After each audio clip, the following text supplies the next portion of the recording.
Okay. Yes, please. Or Kiswahili. English. Okay. With the introduction of the Victim Protection Act, victims advocate. If comments in this court is modified by the County Assembly of Kiambu standing orders,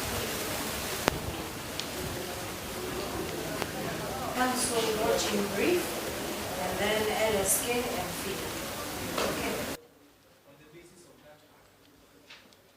because you see the problem is Yes. when the LSK stands, they are actually talking about the impact statement. The accused person remains out. I see he's out on a police cash bail until then. So I will give my ruling tomorrow and directions on the way forward. 2:30 p.m.